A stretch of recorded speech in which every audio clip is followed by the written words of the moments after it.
Podemos sentarnos, hermanos.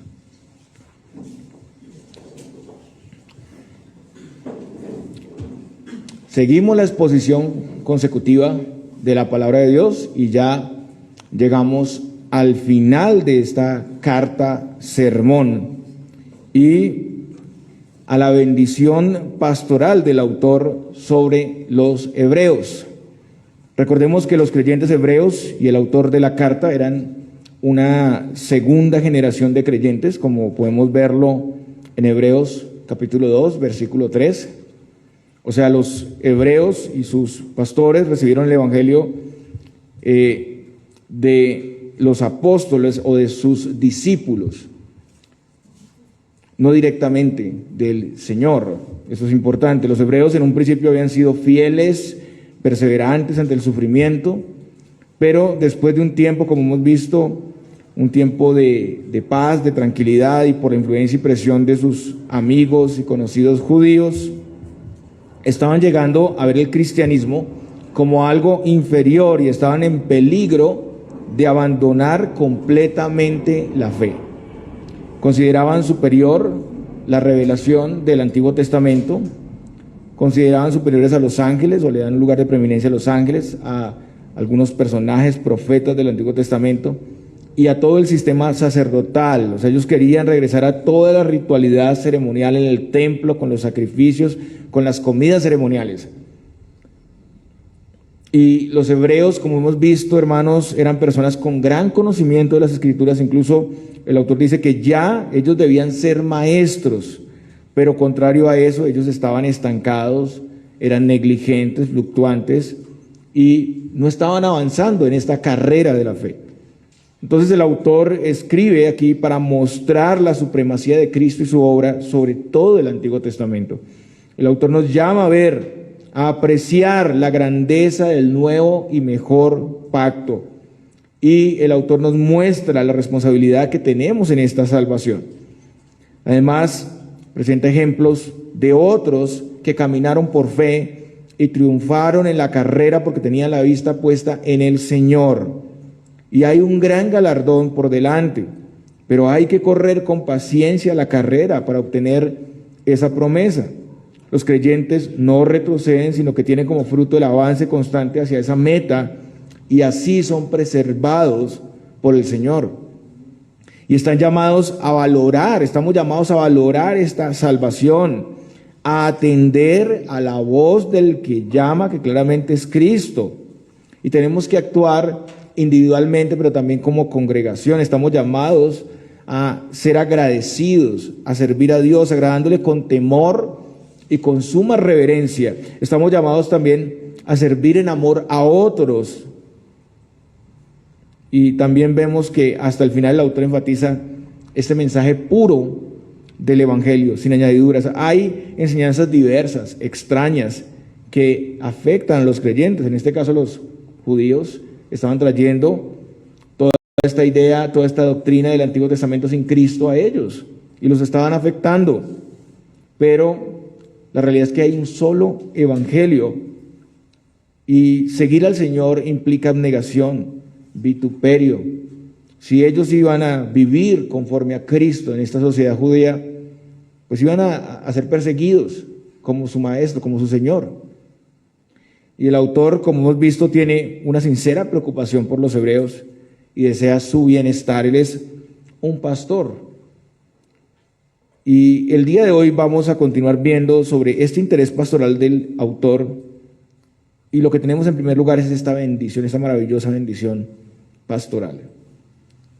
Y el Dios de paz, que resucitó de los muertos a nuestro Señor Jesucristo, el gran pastor de las ovejas, por la sangre del pacto eterno, os haga aptos en toda obra buena para que hagáis su voluntad, haciendo Él en vosotros lo que es agradable delante de Él, por Jesucristo, al cual sea la gloria por los siglos de los siglos. Amén.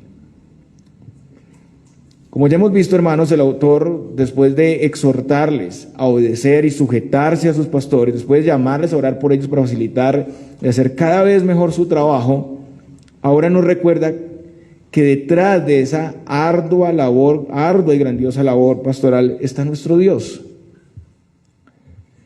es en base a su obra gloriosa y misericordiosa que fuimos hechos parte de este redil. Y en nuestro texto el autor pasa de pedir las oraciones de los hebreos, nosotros lo vimos en el anterior sermón, pasa de pedir esas oraciones a orar suplicando la bendición de Dios sobre los hebreos. Ustedes recuerdan, él pedía que oraran por él, incluso para su reencuentro. Pero ahora él está suplicando en oración la bendición de Dios sobre los hebreos. Esta bendición prácticamente resume muchos elementos del contenido de la carta y puede verse también como una conclusión de esta carta. Muchas veces los ministros pronunciamos esta bendición sobre la congregación cuando finalizamos la liturgia. Hay una bendición para todos y a veces este texto lo usamos para eso. Esta bendición es una oración en base al Evangelio, clamando por el obrar de Dios sobre su pueblo. Los hebreos habían escuchado esa palabra de exhortación y ahora debían ser fieles y leales al pacto de Dios. Y esto solo puede ser por el poder de Dios. Nosotros al igual escuchamos la palabra de Dios en el culto constantemente y somos encomendados a Dios para ser fieles. Como ya había dicho, al final de la liturgia tenemos esa bendición pastoral. Somos encomendados a Dios en ese mismo evangelio que hemos escuchado. Pero hermanos, nosotros nos hemos detenido a pensar en las implicaciones y la importancia de esa bendición cada vez que la recibimos. Cada vez que el pastor levanta sus manos y bendice al pueblo con la palabra de Dios. Estamos recibiendo esa oración y bendición constantemente y estamos siendo llevados a recordar que no podemos salvarnos ni vivir la vida cristiana en nuestro poder, en nuestra capacidad, sino en el poder y la gracia de Dios. Y en primer lugar, aquí el autor habla del Dios de paz. La paz hace parte del carácter de Dios.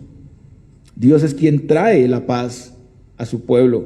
Desde Génesis hasta Apocalipsis vemos a Dios como un Dios de reconciliación que bendice a su pueblo con paz y usa a su pueblo para llevar su paz a otros.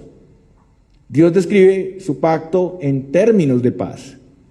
Recordemos que en el jardín del Edén Dios se paseaba en el huerto y hablaba directamente a Adán y Eva y ellos tenían plena comunión y amistad con Dios. Había paz entre ellos y con el mundo creado.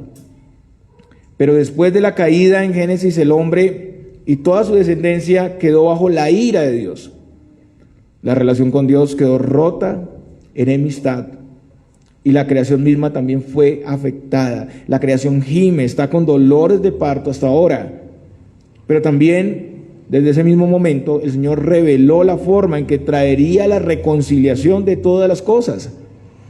Y eso sería solamente por medio del Mesías, que sería sacrificado como el sustituto de su pueblo, llevando lo que merecía nuestro pecado. Las vestiduras ahí de pieles, ustedes recuerdan, de pieles de animales que Dios puso sobre Adán y Eva, cubriéndolos verdaderamente, no como las hojas que ellos se pusieron, representaba la forma en que el Señor traería la salvación. Y no solamente eso, sino el anuncio también del hijo de la mujer que aplastaría la cabeza de Satanás. Mostraban la forma en que Dios iba a ejecutar su plan. Entonces Jesús, siendo Dios, viniendo del Padre, haciéndose hombre y muriendo en la cruz, es el único que puede restaurar nuestra relación con Él, es el único que puede cruzar ese abismo, porque Él es el mediador del pacto. En el libro de Isaías leemos lo siguiente, Isaías 53:5. Mas Él herido fue por nuestras rebeliones, molido por nuestros pecados, el castigo de nuestra paz fue sobre Él, y por su llaga fuimos nosotros curados. El castigo de nuestra paz fue sobre Él. Él ocupó nuestro lugar recibiendo el castigo que demandaba la ley para que nosotros pudiéramos tener paz. Pero no solo esto, Pablo dice a los colosenses, vaya conmigo a Colosenses capítulo 1, los versículos 20 al 22. Colosenses capítulo 1, los versos 20 al 22.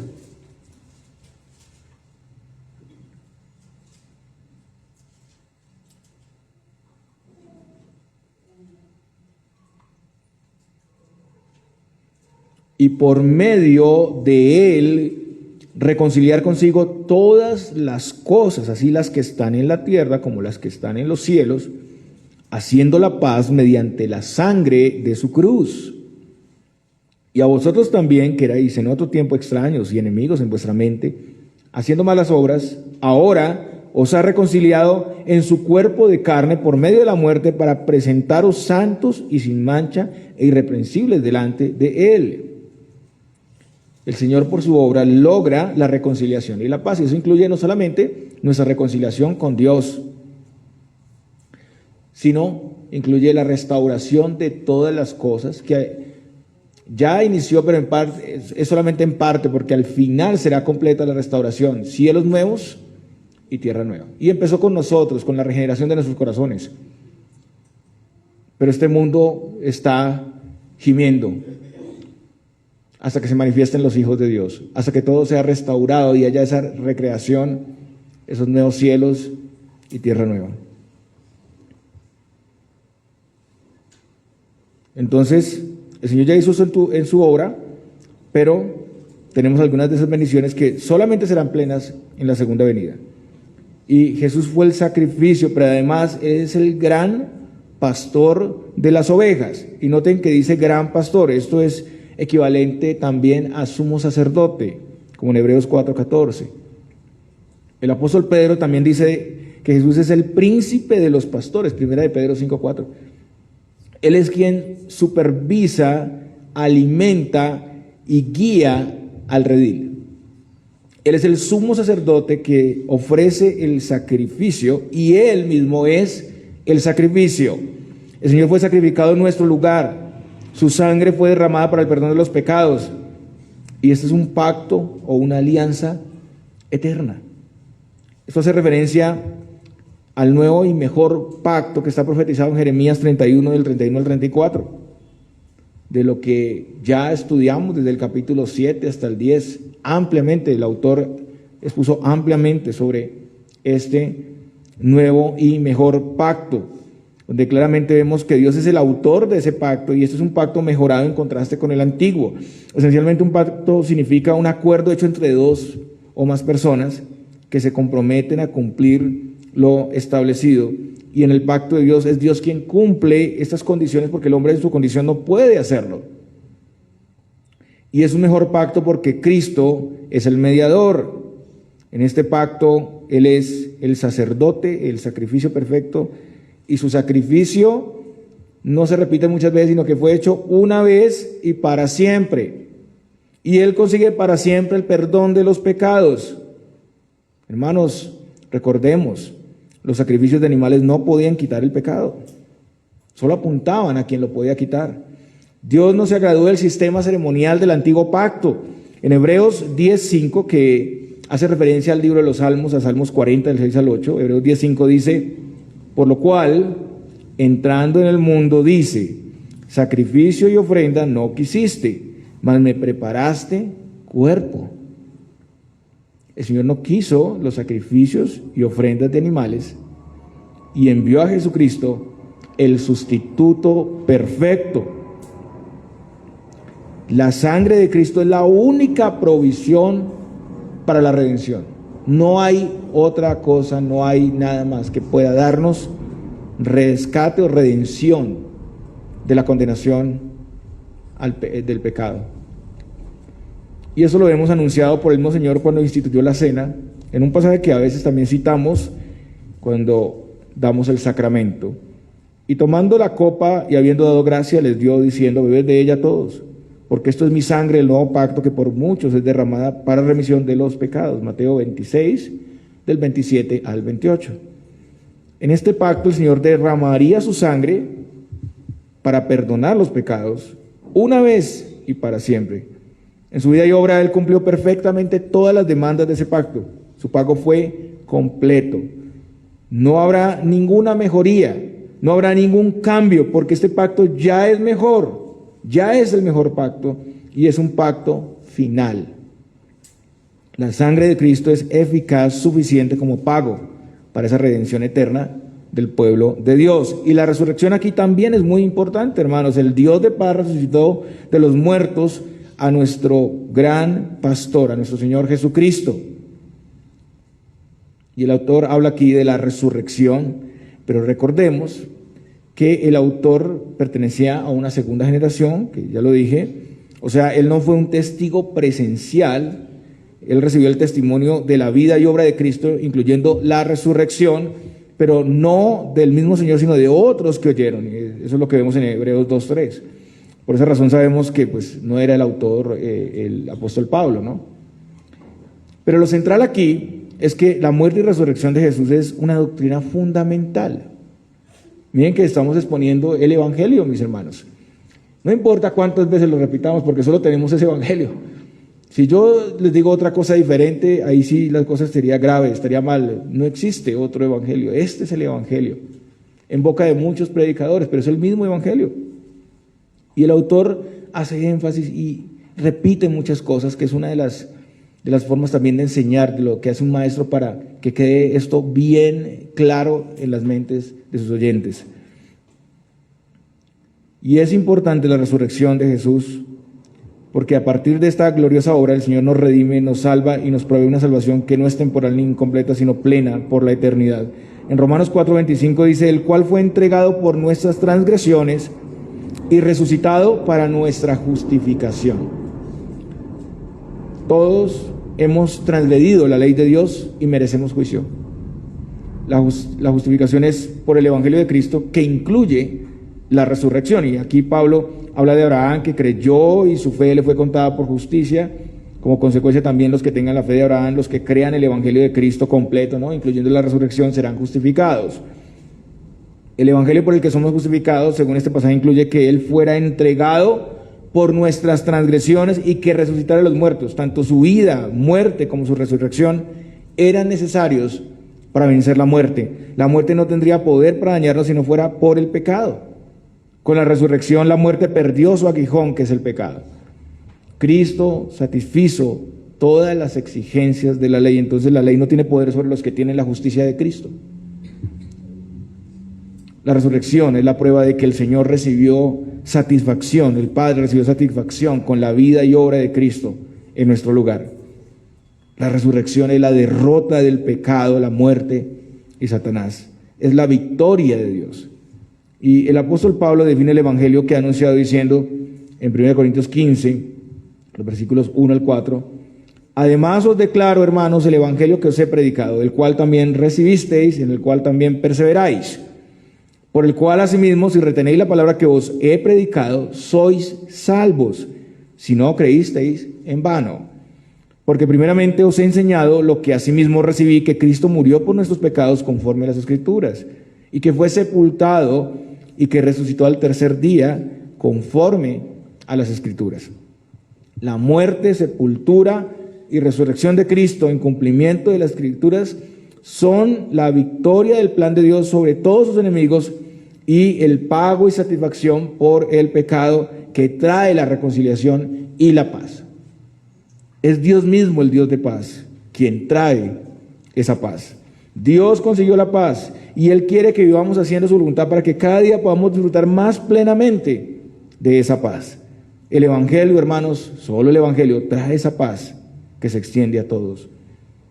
En otras cartas vemos que es como un deseo y saludo de paz. El Dios de paz que ha planeado, que ha ejecutado esta salvación, quiere que vivamos en ella y así disfrutemos de paz abundante. ¿No han notado que la paz está muy presente en estas bendiciones al final de las cartas? El autor desea esta bendición para los hebreos y para todos los creyentes que escuchen estas palabras. Que el Dios de paz nos haga aptos para toda obra buena, para que hagamos su voluntad. Y esto es la santificación. Recordemos que en algunas porciones de esta carta sermón, y ahora en el capítulo 13, el autor no deja de llamar a los creyentes a la responsabilidad.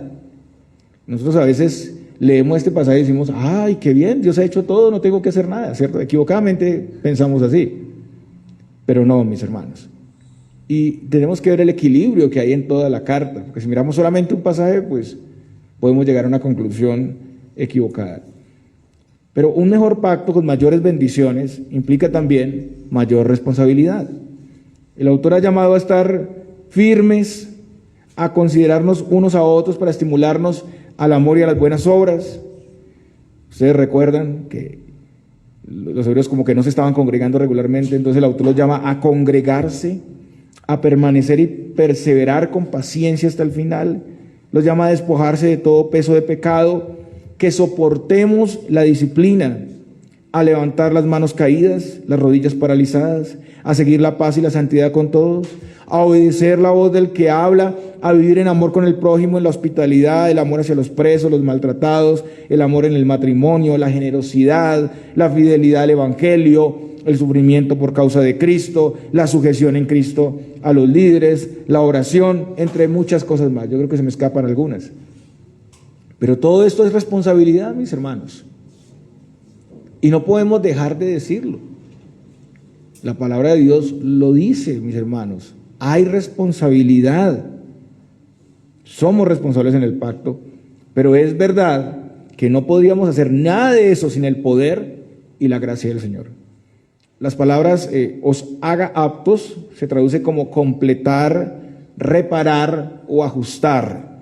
O sea, ya fuimos provistos suficientemente. La primera parte de la bendición muestra lo que el Señor ya ha hecho por nosotros y a partir de esa provisión necesitamos ser tratados para hacer su voluntad.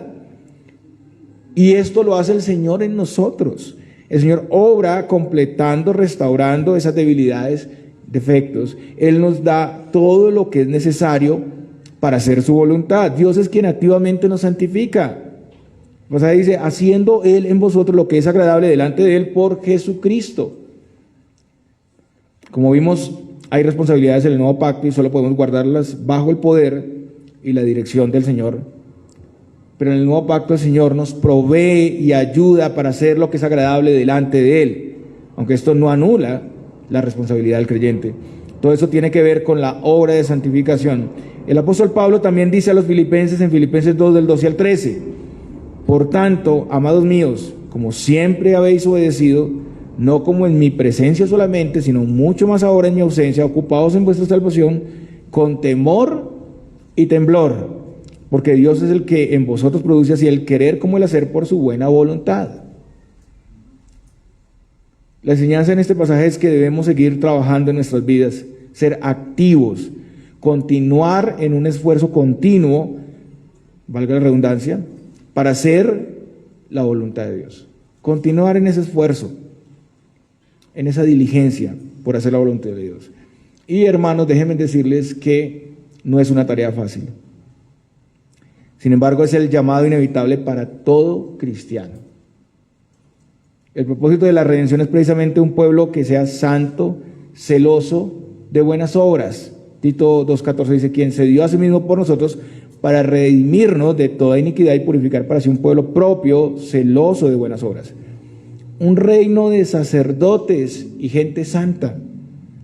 Pedro dice en 1 de Pedro 1:16, porque escrito está, sed santos porque yo soy santo. Hermano, la voluntad de Dios es nuestra santificación. No que seamos prósperos y ricos en esta tierra, aunque Dios nos da las cosas para que las disfrutemos. No que nos vaya bien en todo, no que todas las cosas salgan bien. A veces pasan cosas difíciles y tendremos en este mundo situaciones de bendición acompañadas de tribulación. Pero hay un propósito que Dios quiere con su iglesia y es la santificación. La voluntad de Dios es nuestra santificación. Y es una obra progresiva donde somos transformados a la imagen de Dios.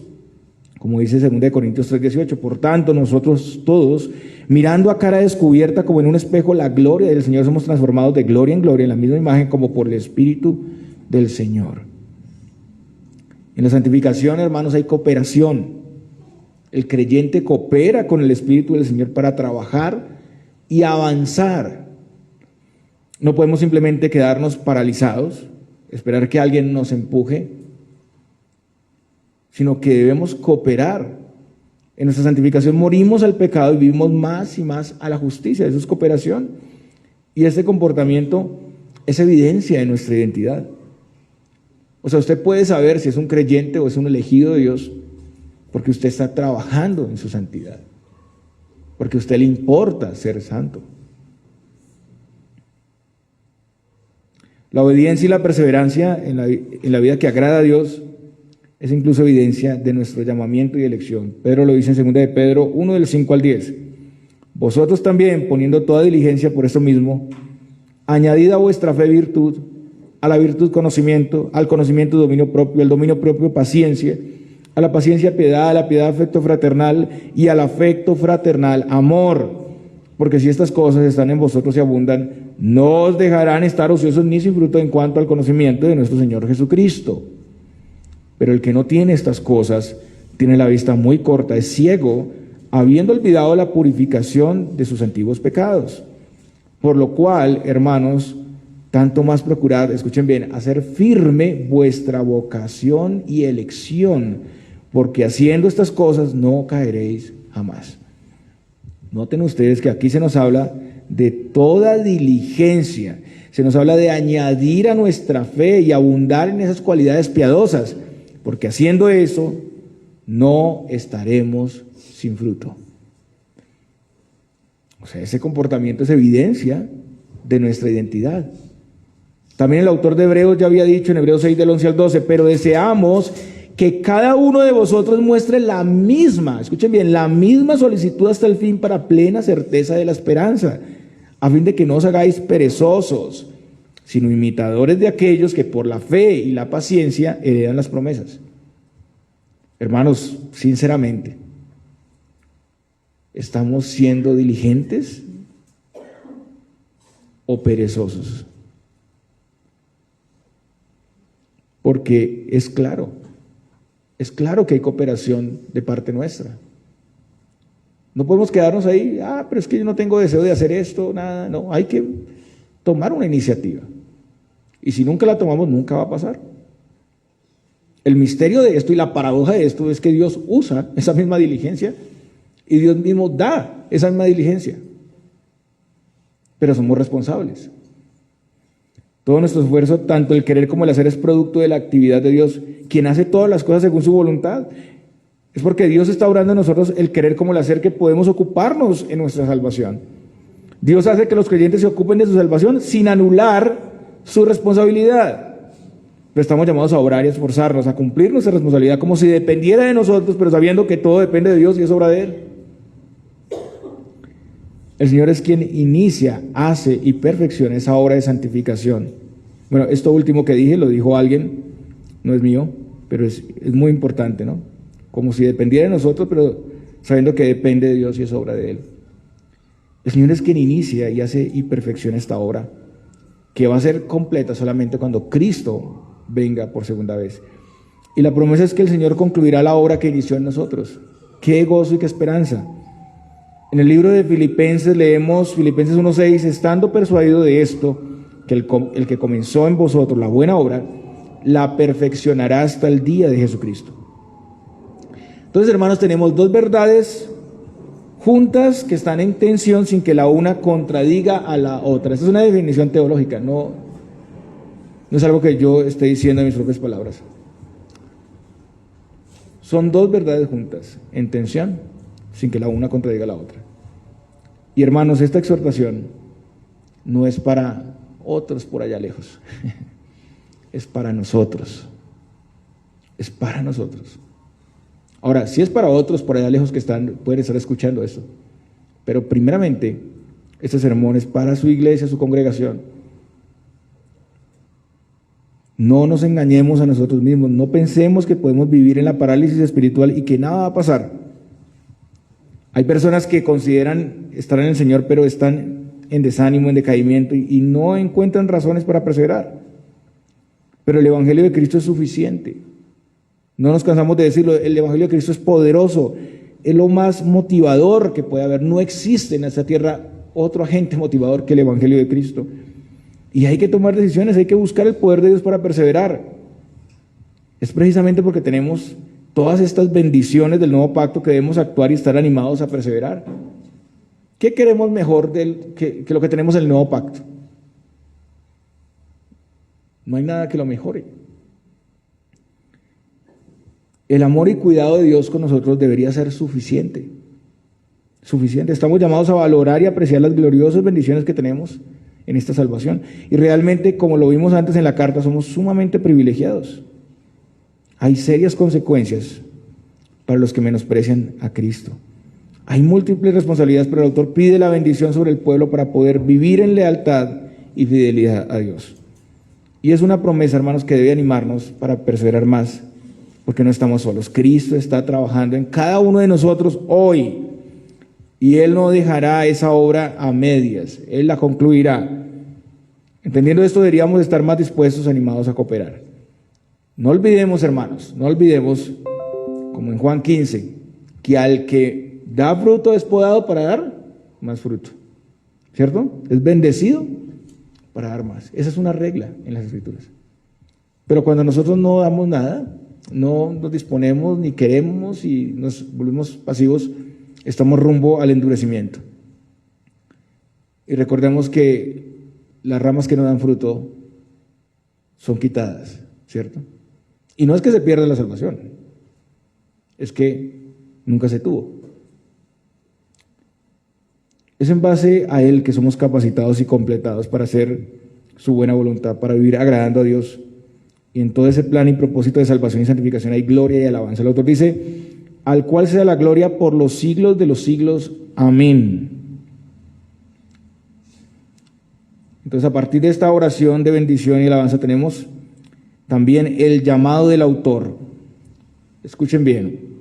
Os ruego, hermanos, que soportéis la palabra de exhortación, pues os he escrito brevemente. Como ya hemos estudiado, la palabra de exhortación hace referencia a un sermón. Era un término que se usaba para hablar de un sermón. Por eso decimos que este era un sermón antiguo, tal vez uno de los más antiguos que existen.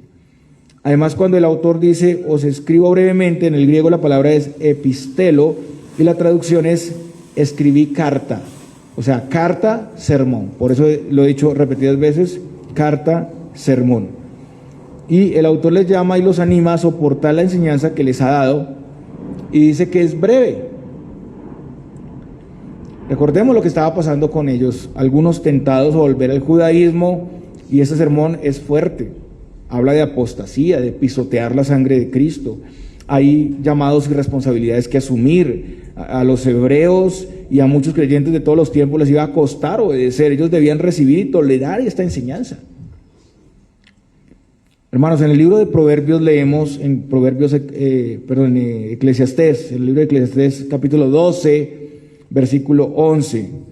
Las palabras de los sabios son como aguijones y como clavos hincados son las de los maestros de las congregaciones dadas por un pastor. Un sermón tiene que tener esa característica. Claro, muestra la doctrina, muestra la obra del Señor para nuestra salvación, pero también debe ser aplicativo, exhortativo, desafiante. Hay doctrina, pero también llamados y responsabilidades que guardar. Y el autor dice, pues, os he escrito brevemente. A veces las personas están cargadas o cansadas con un sermón muy largo, ¿no? Muy extenso. Y en ocasiones lo que molesta no es la extensión, sino la exhortación. Pero el autor dice que esto es una carta muy cortica, breve. Yo les escribí brevemente. Recordemos que en el capítulo 9, versículo 5, hablando del propiciatorio, el autor dice, de las cuales cosas no se puede ahora hablar en detalle, ¿no? También en Hebreos 11:32 el autor decía que el tiempo le faltaría para hablar de otros héroes de la fe, ¿cierto? Ustedes recuerdan. Y yo decía, bueno, al autor le faltó el tiempo para hablar de estos héroes de la fe, pero nosotros tenemos mucho tiempo, entonces nosotros vamos a hacerlo. Y hablamos de muchos de los personajes que solo se citaron con nombre, pero no se habló mucho sobre sus acciones en el capítulo 11. Ustedes recuerdan. Entonces el autor muestra que hay mucho para decirles, pero esto es suficiente y necesario para ellos, y por el tiempo, por el tipo de documento, pues no haría ni tiempo ni sería correcto extenderse más, ¿no? Es un sermón, pero es una carta sermón. Pero en esto que el autor ha dicho, ellos y nosotros debemos recibir con humildad y agradecimiento la exhortación. Usted puede querer huir ante la enseñanza del Evangelio, pero debe soportarla, debe recibirla, porque es para su bien, así sea como un clavo hincado, y usted está pisando ese clavo, y duele, pero es para la edificación.